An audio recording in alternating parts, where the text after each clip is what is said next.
सगळेजण आहेत, कृपया तुम्ही प्रश्न विचारा, सगळे जे कुठले असतील ते. सर, मी संदीप सुभाष पाटील, राहणार वडोदा. सरांनी जो कन्सेप्ट मांडला की प्रत्येक शेतामध्ये पॅक हाऊस हा उभा राहिला पाहिजे, तर माझा किरण सरांना एक प्रश्न आहे की त्याच्यासाठी किती खर्च लागेल, आणि दुसरा प्रश्न कुर्बान सरांना आहे माझा की त्याला काही शासनामध्ये स्कीम आहेत का. तर त्या अनुषंगाने आमची एक्सपोर्टची क्वालिटी 100% सुधारणार. केळीपासून आपल्याला एक जिल्हा एक उत्पादन आपल्या जळगाव जिल्ह्याला असं मॉडेल आपण एक डिझाईन करू. आणि मक्यामधला हा रोग याचा काही परस्पराशी संबंध आहे का. आपल्याला जर इंटिग्रेटेड पॅक हाऊस करायचं असेल तर आपल्याला प्रोजेक्ट कॉस्ट, त्याच्यामुळे बऱ्याच शेतकऱ्यांचे पैसे पण अडले आणि अजूनही त्या शेतकऱ्यांचे पैसे शेतकऱ्यांना मिळालेले नाहीत. ही मोठी समस्या आहे.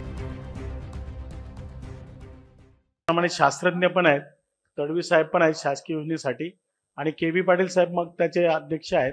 माझी एकच नम्र विनंती आहे की आपल्याला हे विचारणं फार महत्त्वाचं आहे. एक लक्षात घ्या मित्रांनो, तरच त्याचं कन्व्हर्जन होणार आहे. आता ही अभिसरण सत्र आहे, ऐकायला फार मस्त वाटतं, एक लक्षात आहे, पण जोपर्यंत तुम्ही तुमचं निरसन करणार नाही, म्हणजे के.बी. पाटील साहेब बोलत असताना असं वाटत होतं की आपलं 60,000 कंटेनर झालं निर्यात, पण असं होत नाही प्रॅक्टिकली.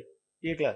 आणि म्हणून तुमच्या भाषेत समजेल असं किरण डोके पण आहेत, अनिल सपकाळे पण आहेत. तर म्हणून सगळेजण आहेत, कृपया तुम्ही प्रश्न विचारा, सगळे जे कुठले असतील ते, तर नक्कीच त्यांचा प्रयत्न ते उत्तर देण्याचं करतील.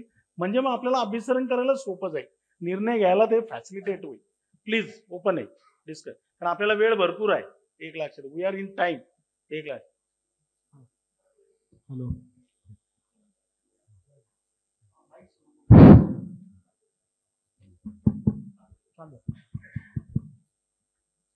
सर, मी संदीप सुभाष पाटील, राहणार वडोदा.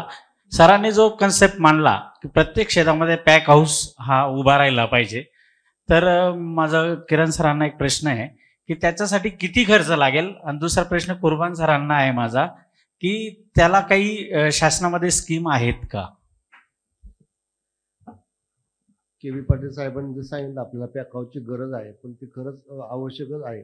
आपण सेंटर वाईज जर आपलं क्षेत्र असेल, तसे एक 10 एकराचं सेंटर वाईज क्षेत्र असेल तर मध्यंतरी सेंटर वाईज करू शकता. साधारण जास्तीत जास्त जर शेड आणि टाक्या वगैरे पकडला, एक 1.5-2 लाख मॅक्सिमम खर्च आहे. पण त्या अनुषंगाने आमची एक्सपोर्टची क्वालिटी 100% सुधारणार आहे. संदीप, त्याचं आपल्याला मॉडेल बनवायला लागेल.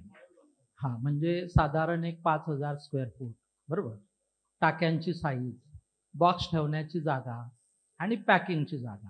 आणि मग जसं डाळिंबाला, द्राक्षाला पॅक हाऊसची सबसिडी दिली आहे, त्याला पॅक हाऊसच्या कन्सेप्टमध्ये तिथं वॉशरूम असणं गरजेचं आहे, एक छोटीशी.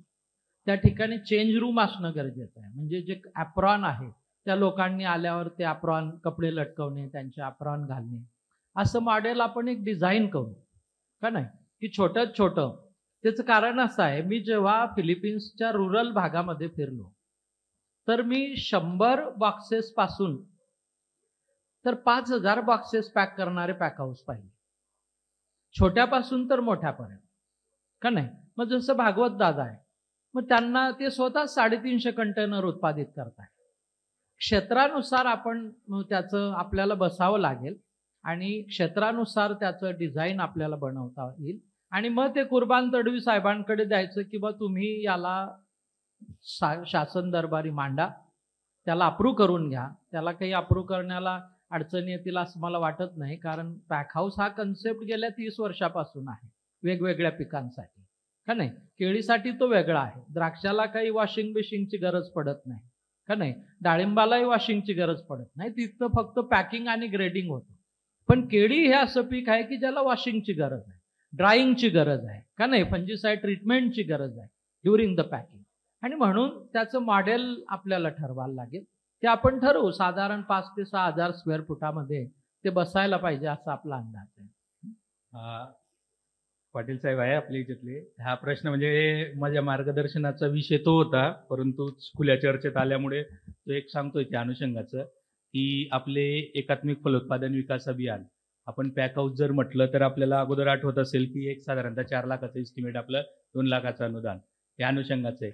त्याच्यामध्ये आता केंद्र शासनाच्या आणि राज्य शासनाच्या बदलत्या मार्गदर्शक सूचनेनुसार म्हणजे 1 एप्रिल 2025 पासून ज्या लागू आहेत आणि आता जे आपल्या महाडीबीटीवर फर्स्ट कम फर्स्ट सर्व च्या अनुषंगाने जी अर्ज प्रणाली सुरू आहे त्यामध्ये याच्यात म्हणजे कदाचित माझा आनंद थोडासा हिरावला तो मार्गदर्शनामध्ये त्या बाबी येणार होत्या पूर्णतः, परंतु आहे लवकर येणारा आनंद जास्त आनंद देत होतो. त्या अनुषंगाचे आपल्याला जर इंटिग्रेटेड पॅक हाऊस करायचं असेल तर आपल्याला प्रोजेक्ट कॉस्ट 1,60,000 म्हणजे 160 1,60,00,000 त्याच्या 35% मर्यादेत 56 लाखापर्यंत अनुदान आहे.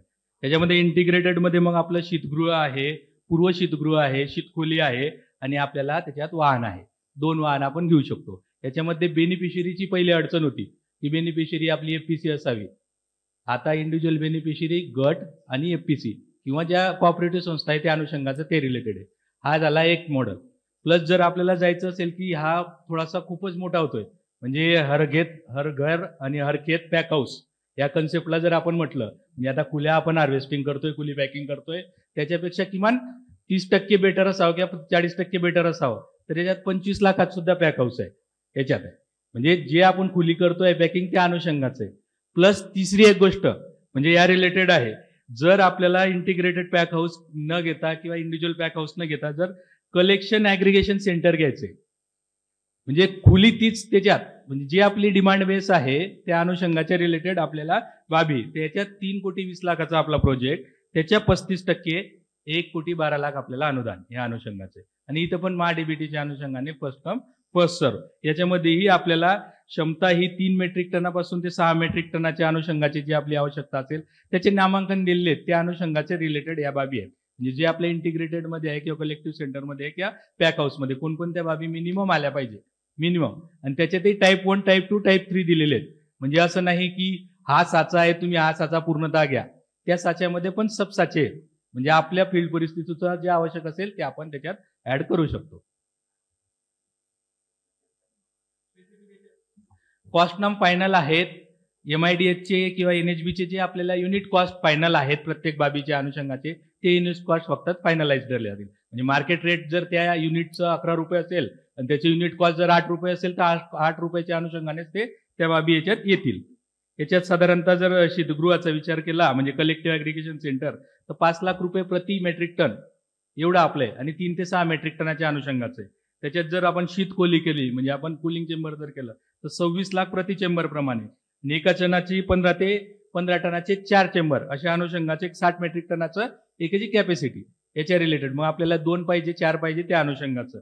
आणि जर वाहन आपण शीतवाहन घेत असू 1 मेट्रिक टन किंवा 2 मेट्रिक टनाचं तर त्याच्या वाहनाच्या कॅपॅसिटीवर 12 लाख किंवा 14 लाख अशी त्याच्यात कॉस्ट नाम आहे. म्हणजे एक साचा हा मॉडिफाईड म्हणजे आपण म्हणतो त्याला असेंबल टाईप साचा एक 3-4 साचे आहेत त्या 3-4 साचेनुसार जसं आपल्या उत्पादक शेतकऱ्याला गटाला कंपनीला किंवा मी म्हणेल एक्सपोर्टरच्या डिमांड बेसला या तिघं सर्व 4 इंची डिमांड फुलफिल करण्यासाठीच्या या गाईडलाईन आहेत.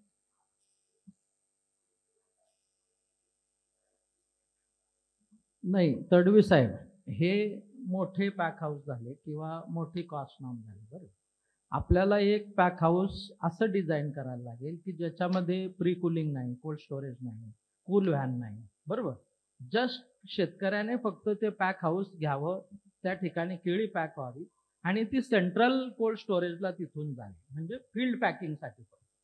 जेणेकरून आपण आत्ताचे जे आहे ना त्याला आपण सिस्टमॅटिक पॅकिंग वरती घेऊन मी पहिल्यांदा बोलतानाच बोललो की आपल्याकडे 3 पॅकेज आहेत त्याच्यातले फार्म गेट पॅक हाऊस या कन्सेप्टमध्ये ते म्हणजे जो आपला 4 लाखाचा पॅक हाऊस होतं इंडिव्हिज्युअल त्याच्यात 0 एनर्जी चेंबर होतं एक आपली 210 स्क्वेअर फीटची खोली होती त्या अनुषंगाने 9x6 मीटरचं आपलं एक इंटिग्रेटेड पॅक हाऊस. याच्यामध्ये डिफाईन बेस याच्यातही 3 मॉडेल दिले म्हणजे 25 लाख युनिट कॉस्ट त्याच्या 50% सबसिडी 12.5 लाख रुपये याच्याशी निगडीत.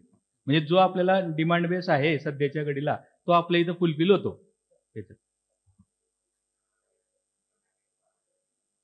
त्या पण आहेत अजून एक सेंट्रलच्या मॉफीच्या योजनेत सांगा समाधान होते पण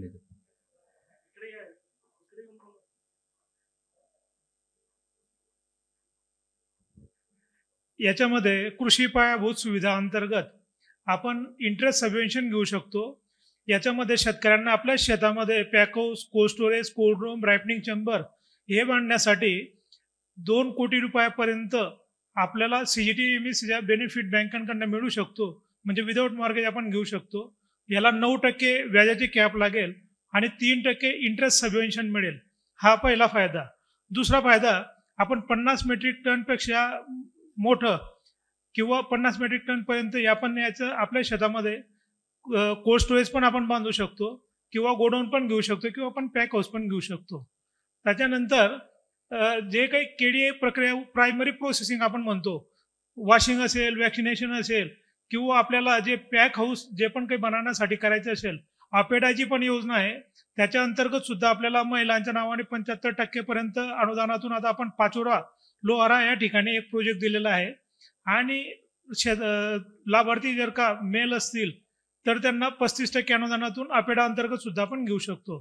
तर छोटे जर का आपल्याला पॅक हाऊस घ्यायचे असतील सरांनी सांगितल्याप्रमाणे 5,000 मध्ये, तर ॲग्रिकल्चर मार्केटिंग इन्फ्रास्ट्रक्चर आणि EIF या 2 योजना आपण कन्व्हर्जन्स करू शकतो. याच्यामध्ये महिलांच्या नावाने 33.33% सबसिडी आपण घेऊ शकतो आणि EIFचं बेनिफिटमध्ये आपण इंटरेस्ट सबवेन्शन आणि प्लस CGTMSE हे दोघं बेनिफिट्स आपल्याला घेता येतील.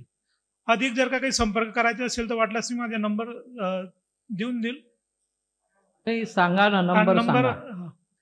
75 समाधान पाटील 7588 0 10 9 7 9.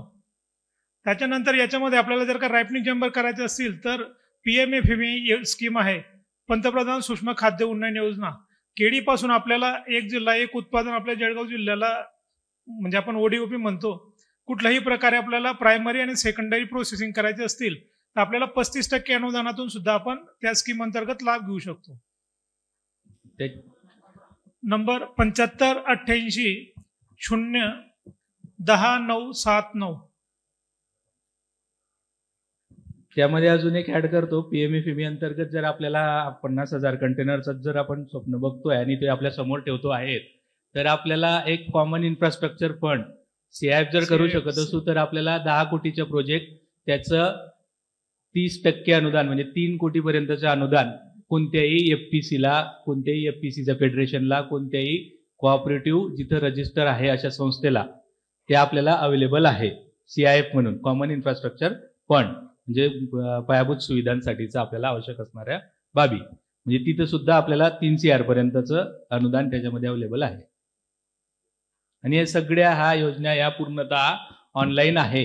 कुठल्याही प्रकारचा ऑफलाईन अर्ज किंवा कुठल्याही प्रकारच्या कोणत्या कार्यालयात या वगैरे असा काहीही कन्सेप्ट नाही. आपण पूर्णतः ऑनलाईन अर्ज करू शकतो. आणि त्याच्यासाठी जर PMFMEचा असेल तर आमचे जिल्हा रिसोर्स पर्सनच आहेत समाधान पाटीलचे.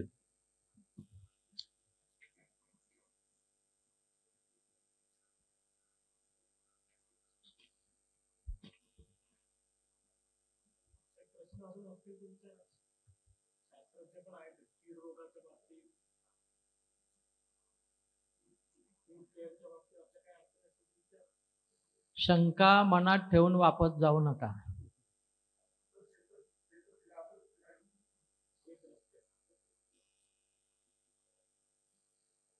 क्षेत्रस्तेचा विषय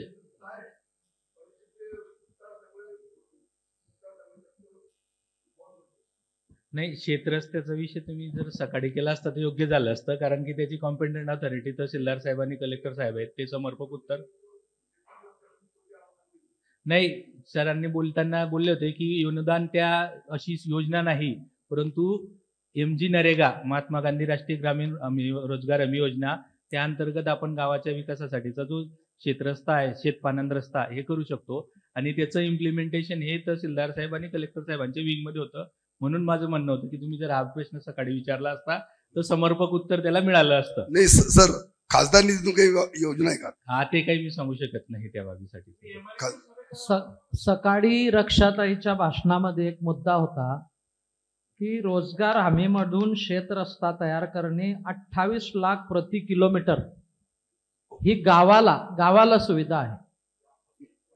हा, फक्त त्यांनी एक शब्द अजून वापरला, तो पण सांगतो की तुमच्याबद्दल गावातनं तक्रार यायला नको. म्हणजे त्यांचं म्हणणं होतं की गाव एकत्रित आलं आणि गावाने एकत्रितरित्या हे काम केलं तर तुम्हाला 28 लाख रुपये प्रति किलोमीटर प्रमाणे पैसे मिळतील. नाही सर, तसं गावाचं काही असं नसतं, पण परंतु तिथे अडचणी असतात खूप, तर त्यात होत नाही. ते खासदार निधीतून जर होत असलं तर बघा 1 किलोमीटर रस्ता फक्त असतं नाही, 1 किलोमीटर रस्ता आहे. कोणता तालुका आहे? यावल तालुका. एकदा गावापर्यंत रस्ता आलेला आहे, फक्त नदी असल्यामुळे उतार जो तर रस्ता होऊन जातो. एकदा आपण तहसील कार्यालयात जाऊन याल आणि जो आपला लेबर बजेट असतो त्याच्यामध्ये जर समाविष्ट असेल ना MG नरेगाच्या अनुषंगाचं, त्या आराखड्यात जर आपण नमूद करून घेतलं की आपल्याला हा शेतकरी पानंद रस्ता घेण्यासाठीचं गावकऱ्यांच्या ग्रामसभेत त्याच्यात मंजुरी आहे, तो MG नरेगाच्या त्या लेबर बजेटमध्ये समाविष्ट होऊन जाईल. तदनंतरची त्याच्यात जे लिगल काही असतील अडचणी की तो रस्ता आहे किंवा नाही, किंवा कसा आहे, रुंद करू शकतो किंवा नाही, त्याची चाचपणी होईल. त्याला मंजुरात मिळाल्यानंतर MG नरेगात काही अडचण येणार नाही. MG नरेगात आहे त्याच्यात. यावल तहसीलला गेलो तुम्ही, पण त्यांनी अडचण सांगितल्या पानदानी म्हणे आमच्याकडे असं म्हणते. हा, मी त्यासाठीच बोललो मी की सकाळी जर विचारलं असतं ना समर्पक उत्तर मिळलं असतं त्याच्याशी, कारण जी त्याची सकाळ 7ला होतं. चर्चा नव्हती ना सर. नाझीरकर मॅडम आहेत, एकदा जाऊन याल, वाटल्यास आपण बोलू. कोणत्या गावाने? यावल तालुका आहे आमचं, साखळी जोडून पिडदा गाव आहे आपल्या तोरगाव, मनवेल तोरगाव. हा, मनवेल. ओके, फक्त 1 किलोमीटर रस्ता आहे सर. आपण बोलूया, काही अडचण नाही. मी बोलतो नाझीरकर मॅडमांनी म्हटलं. ठीक आहे सर. काही तांत्रिक अडचण नसेल तर आपण त्याच्यातनं मार्ग निघू शकतो. थँक्यू. नमस्कार. पाटील सरांना माझा एक प्रश्न आहे की आपण जे चर्चासत्र झालं त्याच्यामध्ये पनामाविषयी आपण काही जास्त उल्लेख केला नाही, तर माझी एक शंका आहे पनामाविषयी. आता सध्यामध्ये आता जे रब्बीचा मक्याचा हंगाम गेला त्याच्यामध्ये एक रोग मक्यावर दिसून आला की मका पूर्ण जोपर्यंत तुरा लागत नाही तोपर्यंत मका हेल्दी दिसतो, आणि तुरा लागला की तो मका जळायला लागतो. त्याच्यामध्ये काहीतरी बुरशीजन्य असा रोग आहे, आणि मी ऐकलं की त्याच्यामध्ये फ्युजेरियम नावाचीच जी बुरशी आहे तीच बुरशी आहे. तर फ्युजेरियम नावाची जी बुरशी आहे ती पनामा रोग आणि मक्यामधला हा रोग याचा काही परस्पराशी संबंध आहे का, हे स्पष्ट करा. खरं म्हणजे फ्युजारियम ही खूप कॉमन टर्म आहे.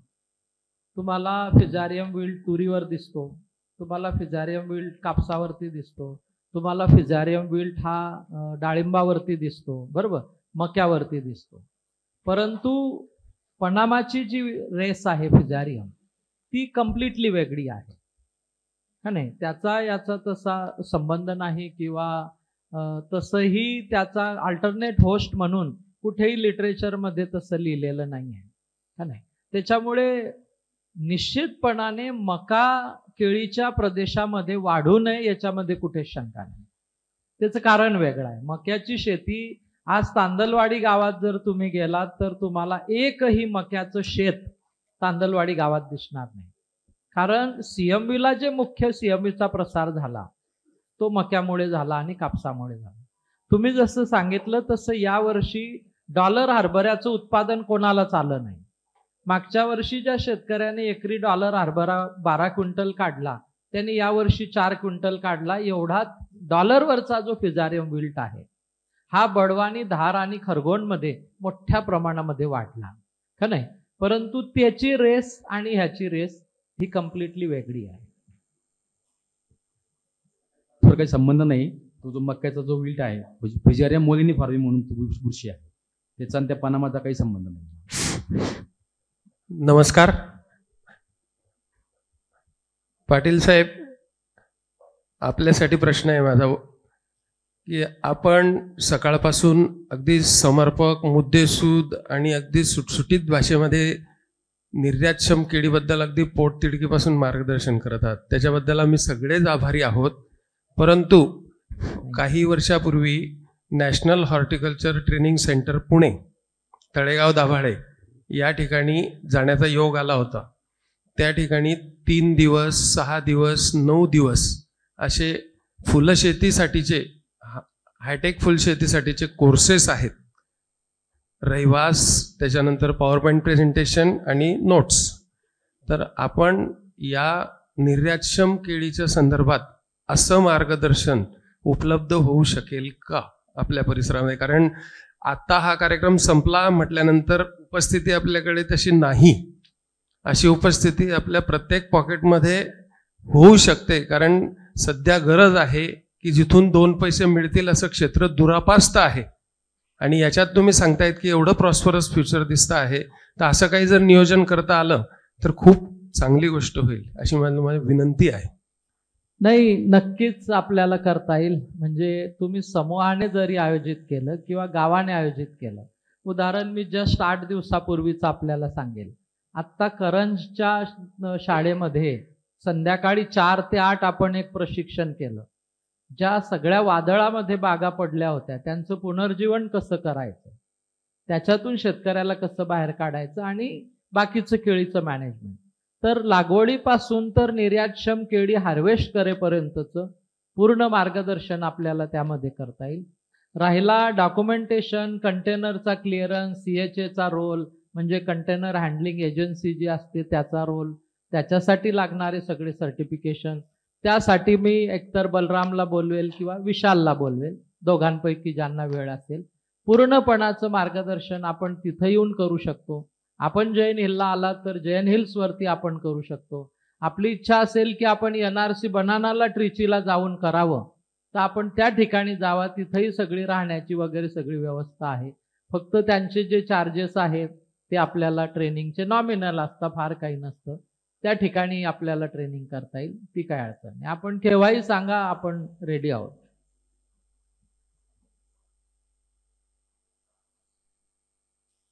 नमस्कार. नमस्कार सर.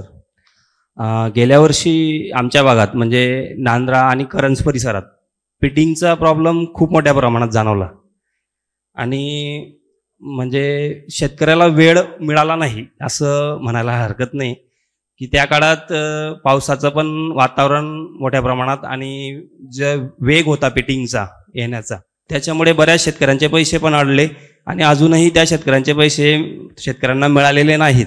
ही मोठी समस्या आहे. ते त्याबाबत थोडं मार्गदर्शन हवं. नाही बघा, सकाळी गुजर साहेबांनी आपल्याला सांगितलं, पण तुम्हाला जर आठवत असेल तर सगळ्यात पहिला पिटिंगचा पहिला बंच जो आपण आयडेंटिफाय केला ते हे 3 जण इथं बसून आहे. करंजमध्येच 2010 साली केला आणि लोकमतच्या पहिल्या पानावर बातमी आली की करंजमध्ये पिटिंग रोगाचा प्रादुर्भाव, तोपर्यंत जळगाव जिल्ह्यामध्ये पिटिंग दिसतच नव्हता, कुठेच नव्हता. मुळात गडबड कुठे होते हे लक्षात घ्या. आपण सगळे कांदे बागाचे उत्पादक आहात. ज्यावेळेस धोधो पाऊस असतो, जून, जुलै, ऑगस्ट, सप्टेंबर, तेव्हा आपल्या केळी म्हणजे झाडावरती घड असतात, माल तयार होत असतो. पिटिंग हा सिरियस होतो जेव्हा केळी ही मॅच्युरिटीला पोहोचते, बरोबर. आणि पिटिंगचे स्पोर हे सुरुवातीपासून घडामध्ये असतात.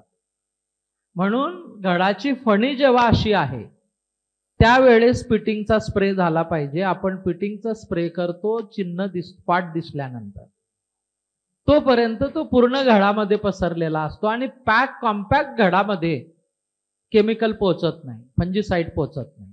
म्हणून पहिली 3 गोष्टी जर तुम्ही पाडल्या तर अजिबात पिटिंग येणार नाही. एकतर फ्लोरेट्स काढा. केळी जेव्हा अशी आहे दांड्यापर्यंत स्प्रे पोहोचेल या स्टेजला स्प्रे करा. म्हणजे साधारण केळी निसवल्यानंतर एक 20व्या दिवसाला, 15 ते 20व्या दिवसाला ती केळी अशी असेल, तो स्प्रे दांड्यापर्यंत जाईल. केळी सुटसुटीत आहे, 2 केळींच्या मध्ये स्प्रे जाईल आणि पिटिंग त्याच्यामध्ये नियंत्रणात राहण्याला मदत होईल. दुसरी जी चूक होते, कांदे बागामध्ये झाडावर घड असताना एकही ब्रॅक्ट नको, रिबन, ते पिटिंगचा सोर्स आहे. आणि सगळ्यात महत्वाचा मुद्दा आहे, झाडाला जेवढी कोरडी पानं लटकून आहे त्या बागेत पिटिंग येणारच. जून महिना संपला की 100% झाडाची पत्ती काढा वाढलेली, बागेच्या बाहेर काढा, त्याची रांग टाका, त्याच्यावर ट्रायकोडर्मा मारा किंवा बुरशीनाशक मारा, जेणेकरून.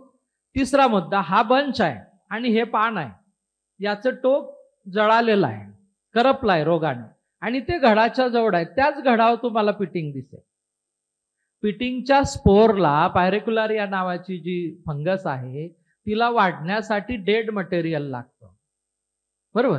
आणि त्यामुळे बागेची स्वच्छता जर आपण पावसाळ्यामध्ये ठेवली, घडात एकही ब्रॅक नाही, घडावर फ्लोरेट्स नाही, झाडावर एकही वाळलेलं पान नाही, लटकलेलं पान नाही, स्टेम स्प्रे करा, झाड स्प्रे करा, बन स्प्रे करा, पिटिंग येणारच नाही. एवढी काळजी घ्या. योग्य वेळेला योग्य प्रश्न तुम्ही विचारला, त्याचा फायदा आपल्या संपूर्ण करंज परिसराला होईल. निश्चितपणाने त्याचं शेड्यूल आहे, मोहन चौधरींकडनं मागून घ्या, ते तुम्हाला व्हॉट्सअपवर शेड्यूल टाकून देतील. आपण त्याच्यावर एक आर्टिकल लिहिलेलं आहे कृषी तीर्थामध्ये. ते संपूर्ण आर्टिकल तुम्हाला व्हॉट्सअप करू, अनिलला तुम्हाला सगळ्या शेतकऱ्यांकडे ते सर्क्युलेट करून द्या. दुसरा काय प्रश्न होता आपला?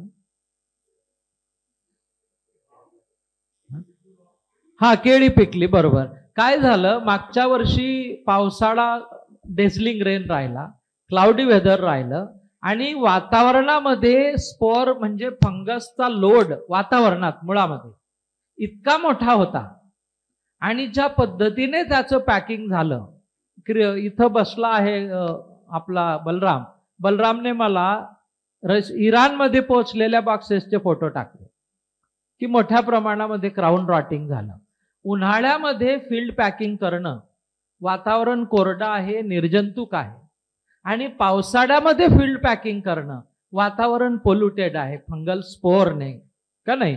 आणि म्हणून ज्या ज्या ठिकाणी अनहायजेनिक पॅकिंग झालं त्या त्या ठिकाणी केळी खराब झाली. त्या बॉक्सेसमधनं प्रचंड मोठ्या प्रमाणामध्ये क्राऊन रॉट म्हणजे केळीचा पूर्ण क्राऊन सडलेले त्या ठिकाणी निघले. तुमच्याकडे जर फोटो आला असेल तर तसाच आहे, वरती पण केळ्यावर डाग आहे आणि क्राऊन पूर्णपणे खराब झालाय. म्हणून पावसाळ्यामध्ये पॅकिंग करत असताना विशेष काळजी आपण घेतली पाहिजे. 2 ते 3 वेळा पाणी बदललं पाहिजे आणि कंपल्सरी संपूर्ण हँड्स त्याच्यावर स्प्रे न घेता ते बुरशीनाशकाच्या द्रावणातच डुबवले पाहिजे आणि बुरशीनाशकाचं सोल्युशन हे क्राऊन रॉटवरती ब्रशने लावलं पाहिजे. मला वाटतं बलरामच्या प्रेझेंटेशनमध्ये एक ब्रश दाखवलेला होता क्राऊन रॉटवर पेस्टिंग करताना. एवढी काळजी घ्या.